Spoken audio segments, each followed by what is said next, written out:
الحمد للہ رب العالمین والصلاة والسلام علی الانبیاء والمرسلین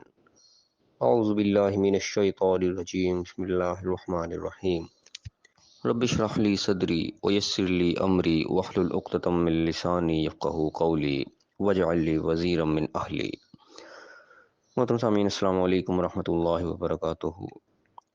الحمدللہ قرآن پاک کا مطالعہ ہمارے جاری ہے۔ سورہ النساء کی آیت نمبر 45 تک ہم پڑھ چکے ہیں۔ آج انشاءاللہ آیت نمبر 46 اور 47 پڑھیں گے۔ اعوذ باللہ من الشیطان الرجیم بسم اللہ الرحمن الرحیم۔ من الذین ہادوا یحرفون الکلم عن مواضعہ،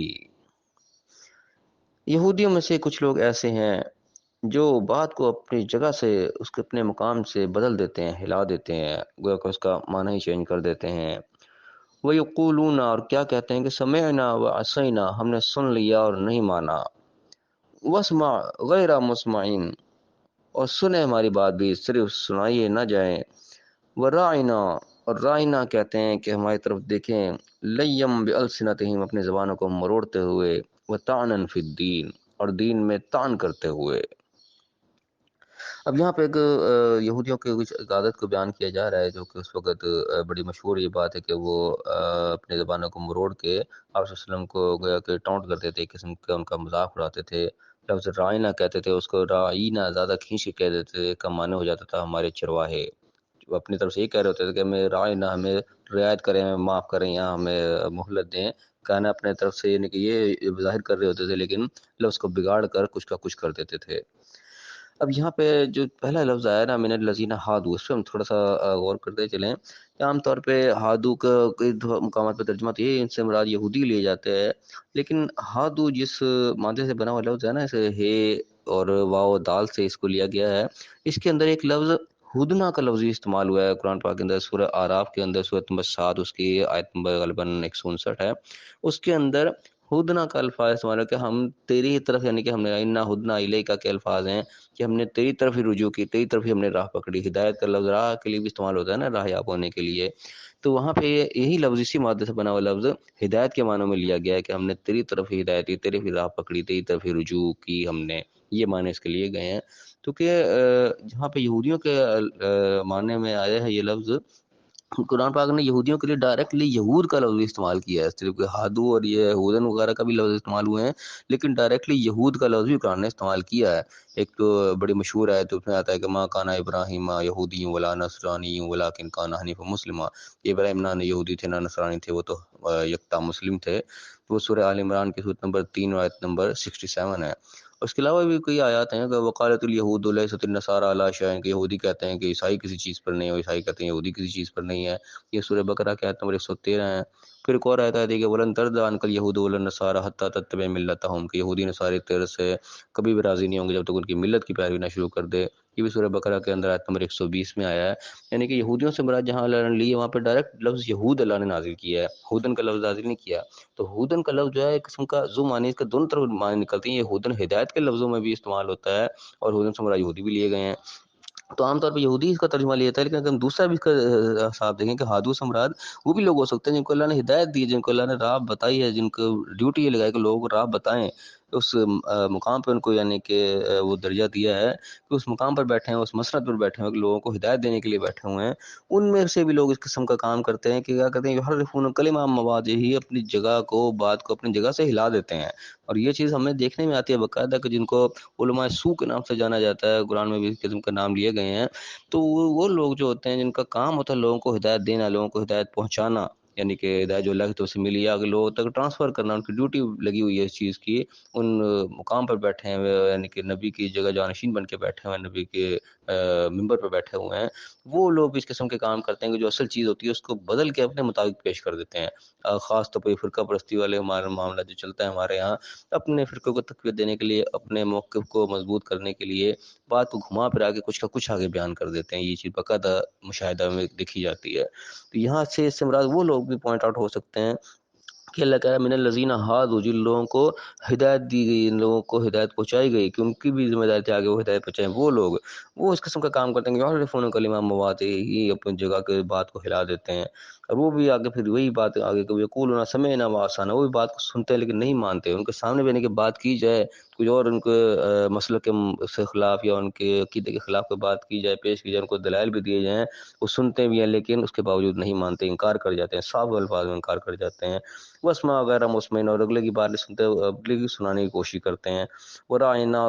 لیم بالسناتہم، یہ زبان کو پھیر پھیر کے بات کرنا، بات کو کچھ نہ کچھ بگاڑنا، وطعنا فی الدین، دین میں طعن کرنا، یہ تمام چیزیں باقاعدہ آج بھی دیکھنے میں آتی ہیں کہ لوگوں کے نام بگاڑ بگاڑ کر لیتے ہیں، اصل کچھ اور ہوتا ہے، اس کا اپنے زبان سے پھیر کے کچھ کا کچھ بنا دیتے ہیں، اور یہ یعنی کہ فالٹ جو ہے خالی ہم یہودیوں تک نہ محسوس رکھیں کہ یہاں پہ کوئی یہودیوں کی خاص بات ہو رہی ہے، یہ ہمارے تک بھی بات ہو سکتی ہے، یہ چیز چاہے ان کی بھی بات ہو رہی ہے لیکن ہمارے سمجھنے کے لیے یہ واقعات ان کے بیان کیے تھے کہ وہ کیا کیا کرتے تھے، اگر آج وہ چیزیں ہم کر رہے ہیں تو ہم بھی اپنا احتساب کریں کہ ہم بھی کہیں اس زمرے میں نہ آ جائیں جس زمرے میں وہ لوگ آئے ہوئے تھے۔ فرمایا کہ اللہ تعالیٰ کیا کرے گا، ولو انہم، اگر وہ کرتے یہ کیا کرتے کہ قالوا، یہ کہتے ہیں کہ سمعنا واطعنا، ہم نے سن لیا اور ہم نے اطاعت کی، ہم نے بات کو مان لیا، یعنی کہ جب حق واضح ہوا ہے کہ یہاں ٹھیک ہے، یہاں پہ ہماری غلطی ہے، اس کو مان لیتے، کرنے کا کام تو یہ تھا، واسمع، اس بات کو سنتے، وانظرنا، اور انظرنا کہتے کہ ہمیں مہلت دیں، لکانا خیر لہم، تو ان کے لیے بہت بہتر ہوتا ہے، انظرنا دیکھنے کے معنی میں بھی آتا ہے، مہلت کے معنی میں بھی آتا ہے، اس سے پہلے رائنا کا لفظ جو استعمال ہو، رائنا کا مطلب رعایت کے سے بھی ہو جاتا ہے کہ ہمیں رعایت تو معاف کرو، یعنی کہ یہ لفظ انسان جان چھڑانے کے لیے استعمال کر دیا، جاؤ معاف کرو یار، کیا تم پیچھے پڑ گئے ہو، وہ بھی اس قسم کا مفہوم بھی اس کا یہ نکلتا ہے کہ انسان اپنی جان چھڑانے کے لیے کہتے ہیں کہ یار رعایت کرو، معاف کرو، کیا تم جو ہے پیچھے لگ گئے ہو، تو یہ اس قسم کی بات وہ کرتے تھے، لیکن کرنا کیا چاہیے تھا، اگر کوئی بات سمجھنی تھی تو اس کی جگہ انظرنا کہنا چاہیے تھا کہ ہمیں کچھ مہلت دیں، ٹھیک ہے بات آپ کی وزن ہے، ہم اپنی احتساب کرتے ہیں، ہم دیکھتے ہیں ہم کہاں غلطی کر رہے ہیں، مہلت مانگ لیتے، اس پر غور و فکر کرتے، لگانا خیر لہم، یہ ان کے لیے بہتر تھا، وہ اقوام، وہ زیادہ سیدھی بات تھی، لیکن اللہ نے کیا کہا ولیکن لعنہم اللہ بکفرہم، لیکن اللہ نے ان کے کفر کے سبب، ان کے ناشکری کے سبب جو ہے اللہ نے ان پر لعنت کر رکھی ہے، فلا یؤمنون الا قلیلا، تو بہت ہی تھوڑی بات مانتے، بات کو اصل میں مانتے نہیں لیکن بہت تھوڑا، یہ آج کل کے بھی ہم اپنے لوگوں پہ اپلائی کر کے دیکھیں کہ آج کل بھی بالکل یہی سین ہے، بالکل اس طرح ہی ہے، بات کسی کو سمجھانے کی کوشش کی جائے یا ہم اپنے آپ کو دوسروں کی جگہ پہ ہمیں کوئی بات کو سمجھانے کی کوشش کرے، ہم بھی بات کو ماننے کو جلدی تیار نہیں ہوتے، ہم سمجھتے ہیں کہ بس ہم جہاں کھڑے ہیں بالکل پرفیکٹ ہے، ہمارے اندر کوئی غلطی ہو ہی نہیں سکتی، ایسا نہیں کرنا چاہیے، ہم خود لوگوں سے جانچ چھڑاتے ہیں بلکہ یہ مقولے بنا کے اپنا چھوڑو نہ دوسرے کو چھیڑو نہ،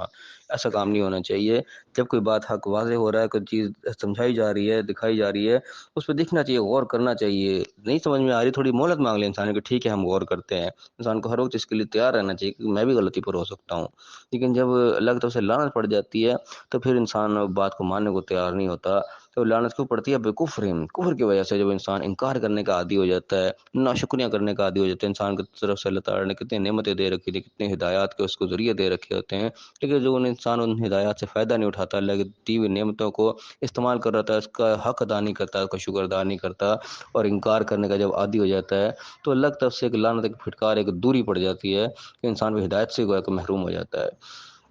خدا فرمائے گا یا ایھا الذین اوتوا الکتاب، اے وہ لوگوں جو کتاب دیے گئے ہو، اب دیکھیں یہاں پہ اللہ تعالیٰ نے کیسے جامع لفظ استعمال کیا ہے، نہ اللہ نے یہودی کا، نہ عیسائی کا، نہ مومنون کا، جنرل بتا کہ یا ایھا الذین اوتوا الکتاب، اے وہ لوگوں جن کو کتاب دی گئی ہے، سب اس کے اندر شامل ہیں، ہم بھی اس کے اندر کسی کیٹیگری کے اندر شامل ہو جاتے ہیں، کتاب ہمیں بھی دی گئی ہے، اللہ تعالیٰ جنرلی سب سے مخاطب ہو رہا ہے کہ آمنوا بما نزلنا مصدقا لما معکم، مان لو اس بات کو، ایمان لے اور اس چیز کے اوپر جو ہم نے نازل کی ہے، اور جو تصدیق کرتی ہے اسی کی جو تمہارے پاس موجود ہے، یعنی کہ جو تمہارے پاس حق پہلے بھی آیا ہوا ہے اس کی بھی تصدیق کر رہی ہے کہ اللہ نے پہلے بھی احکامات نازل کیے تھے، دوبارہ ریپیٹ کیے جا رہے ہیں، تمہیں دوبارہ سمجھایا جا رہا ہے، تمہاری غلطیوں کو ہائی لائٹ کیا جا رہا ہے، مان لو اس بات کو، من قبل ان نطمس وجوہا، اس سے پہلے پہلے کہ چہرے مسخ کر دیے جائیں، وہ وقت آ جائے کہ چہرے بگاڑ دیے جائیں، فنردها علی ادبارها، تو پھر تو ہے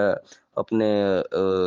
کیا کہنا چاہیے کہ ادباریہ پیچھے، پیٹھ پیچھے وہ پھیر دیے جائیں، ان کی اتنا یعنی کہ برا وقت آ جائے انسان کے اوپر کہ دوبارہ واپس پلٹنا مشکل ہو جائے، انسان کے ساتھ کوئی حادثہ پیش آ جائے، انسان کو موت کا وقت آ جائے، موت کے وقت بھی انسان کا چہرے جو بگڑ جاتے ہیں، اکثر دیکھنے میں آتا ہے، انسان کی شکل پہچانی نہیں جا رہی ہوتی، اور پھر اللہ نے ایسی سزائیں بھی پہلے نازل کی ہیں، لوگوں کے چہروں کو بگاڑا گیا، تو اس کا اللہ تعالیٰ ڈرا رہا ہے اس چیز سے کہ ابھی تمہیں مہلت ہے، اس مہلت سے فائدہ اٹھا لو اس سے پہلے کہ وہ وقت آ جائے، کہ چہروں کی حالت بگڑ جائے، اپنے پیٹھوں کی طرف پھر جائیں، او نلعنہم کما لعنا اصحاب السبت، یا ایسی لعنت پڑ جائے جیسے ان سبت والوں پہ، ہفتے والوں پر پڑی تھی، ان کے بھی یعنی کہ چہرے مسخ کر دیے گئے تھے جنہوں نے ہفتے کے معاملے میں زیادتی کی تھی، ہفتے کے اندر انہوں نے شکار سے روکا گیا تھا کہ انہوں نے پھر بھی ہیلے بہانے کر کے شکار کیا، ان کے اوپر بھی ایسی عذاب آیا تھا کہ کونوا قردۃ خاسئین، اللہ تعالیٰ نے ان کو چہروں کو مسخ کر دیا تھا، ان کو بندر بنا دیا تھا۔ تو اللہ تعالیٰ کہہ رہا ہے اس وقت سے بچو، وکان امر اللہ مفعولا، اور اللہ کا جو امر ہے، وہ کا حکم ہے، وہ پھر ہو کے رہنے والا ہوتا ہے، پھر وہ ٹلتا نہیں ہے۔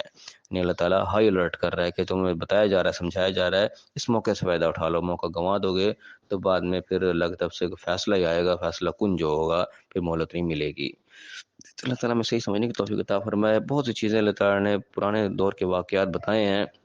وہ صرف قصے کہانیوں کے لیے نہیں بتایا، ان کے اندر نشانیاں باقاعدہ ہمارے لیے یہودیوں کے قصے اللہ تعالیٰ نے بار بار بیان کیے کہ ان اندر وہی نافرمانیاں تھیں جو آج نافرمانی ہمارے اندر آئے ہوئے ہیں۔ یہودی کوئی علیحدہ سے خلائی مخلوق نہیں تھے، وہ بھی انبیاء کو ماننے والے تھے، ان کے بعد جو نبی آئے تھے وہ اللہ کا سچا دین ہی لے کر آئے تھے، سچا پیغام ہی لے کے آئے تھے، دینی اسلام ہی وہ لے کر آئے تھے، لیکن انہوں نے اسی میں نافرمانی کی اور پھر وہ سزا کے جو مستحق بنے۔ یہ نافرمانیاں کوئی ان تک محدود نہیں ہے، نافرمانیاں پھیلی ہوئی ہیں، ہمارے اندر بھی اس وقت آئی ہوئی ہیں۔ تو یہ جتنی بھی آیات ہوتی ہیں میں اللہ تعالیٰ ان کی فالٹس بتا رہا ہوتا ہے، ان کی عیب بتا رہا ہوتا ہے، تو یہ باقاعدہ ہمیں جانچنے کے لیے ہوتا ہے کہ ہم اس کے مطابق اپنے آپ کو پرکھیں کہ یہ فالٹ یا بیماریاں، یہ نافرمانی کے ہمارے اندر تو نہیں آئی ہوئی، جہاں جہاں آئی ہوئی ہیں ہمیں اس کی اصلاح کرنے کی ضرورت ہوتی ہے۔ یہ قرآن اسی لیے جگہ جگہ ہمیں سمجھاتا ہے، بتاتا ہے، روکتا ہے، اور ہمارا کام ہے اس سے ہم اپنی اصلاح کرنے کی کوشش کریں۔ جو واقعات اللہ نے بتایا ہے ہم اپنے آپ کو بیچ میں رکھ کے پرکھیں کہ ہم کہاں کہاں جو ہے اس کے ساتھ میچ کر رہے ہیں، جہاں جہاں وہ فالٹ ہمارے اندر نظر آ رہے ہیں ہم ان کو دور کرتے چلیں، بچتے چلے جائیں، کیونکہ اللہ تعالیٰ ساتھ ساتھ الرٹ کر رہا ہوتا ہے کہ موقع ہے ابھی سنبھل جاؤ، بعد میں وقت اگر وہ آ گیا